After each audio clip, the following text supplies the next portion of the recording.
Despite the fake heiress, my fiancé and my brother decided to abandon me on a private island on my wedding day. They had a standing bet, wagering on how long it would take me to realize I was being played. My brother Blake slammed his expensive Rolex onto the poker table. I bet a month. He chuckled, the sound grating. See, my sister Willow, she was kidnapped as a child, a bad fever when she was little and it left her. Well, simple, a bit slow on the uptake. If Preston hadn't, by sheer luck, found her and brought her home, she'd have died out there years ago. My fiancé, Preston, coolly slipped off the vintage watch he'd worn since his 20th birthday, an old family heirloom. He gave a cold, sharp smile. I bet 3 days. She'll be crying on the phone to me, begging me to come and get her. The room erupted in loud, mocking laughter. Outside the room, my palms were clenched so tight my knuckles were bloodless, stark white against my skin. That night, I dialed the number etched deep in my heart, my voice trembling with wounded confusion. Reese, I want to go home, please take me home. One. That savage Blake, aren't you worried that when Madison realizes she won't forgive her dear brother? The voice came from the billiards room, thick with drunken amusement. Blake laughed, a hollow sound. I've already made arrangements, it's just a lesson, a little scare, that's all. We're not leaving her there for good, are we?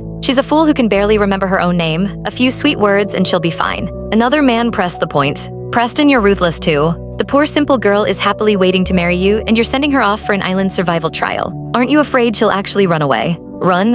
His careless, dismissive laugh cut into my ear like a shard of glass. Where is a fool going to run to? Once she figures out what she did wrong, we'll bring her back naturally. The sinister words were swallowed by a chorus of derisive snickers. I clutched my chest, the dull, aching throb inside making me feel faint.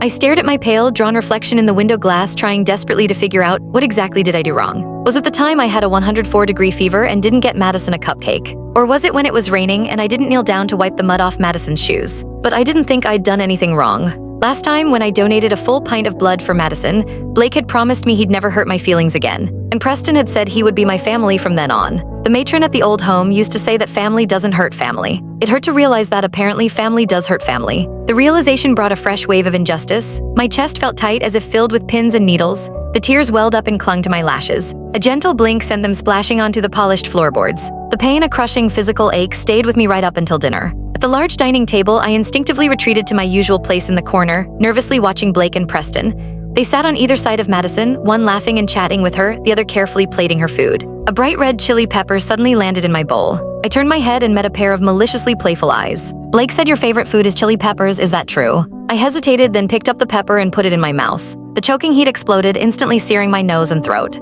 I couldn't stop the violent coughing fit that followed. My face flushed a painful crimson. Blake strode over. When he heard what happened, he smacked the top of my head. You're about to be a married woman. Why are you still such a stupid pig? Someone gives you something and you just eat it? You'll be poisoned one day and you won't even know it. I coughed, the effort tearing at my lungs. The sting in my heart deepened, layered now with raw confusion. Last month, they'd told me to jump into the koi pond to catch a fish. I'd told them I might drown. Click the link on the homepage to watch the full follow-up for free.